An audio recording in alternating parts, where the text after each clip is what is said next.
சரி எனக்கு மியூச்சுவல் ஃபண்ட்ஸில் போக இஷ்டம் இல்லை, நான் ஈக்விட்டியில் பண்ணுறேன். ஈக்விட்டியில் வந்து நான் ஒரு குவாலிஃபைடு ஸ்டாக்ஸாக எடுத்து பண்ணுறேன். ரைட், அப்போ பண்ணணும் அப்படின்னு கேட்டலாம். எந்த மாதிரி ஸ்டாக் எடுப்பீங்க? ஒரு ஸ்டாக்கு திடீர்னு பார்த்தீங்கன்னா 50% ஏறி இருக்குது, நீங்கள் அப்போ போய் பண்ணுறீங்க. திடீர்னு அது 20% இறங்குறது. அப்ஸ் அண்ட் டவுன்ஸ் இருக்கும், வாலட்டிலிட்டி இருக்கிறதான உங்களுக்கு ஸ்டாக் மார்க்கெட். அப்போ நீங்கள் ஸ்டாக்கில் போய் இறங்குற போது அதனுடைய ஃப்ளக்சுவேஷன்ஸ் அந்த மாதிரி அதனுடைய அவுட்புட் கிடைக்கும்.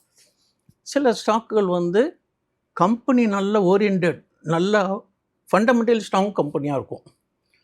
அது மாதிரி கம்பெனியில் நல்ல டிவிடெண்ட் ஈல்டட் ஸ்டாக்காக பார்க்கணும். அதுக்கு ஒரு சின்ன உதாரணம் சொல்கிறேன்.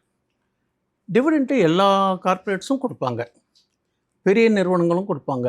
ஆனால் அதில் டிவிடெண்ட் அவ்வளோ அதிகமாக கொடுப்பாங்களான்னு எதிர்பார்க்க முடியாது. அவங்களுடைய சேல்ஸு, ரெவென்யூ, ப்ராஃபிட், அதுக்கு தகுந்த ஆஃப்டர் எக்ஸ்பெண்டிச்சர்ஸ் அட்ஜஸ்ட்மெண்ட்டுக்கு தகுந்த மீதி தான் உங்களுக்கு பிரித்து டிவிடெண்ட்டாக கொடுக்குறாங்க.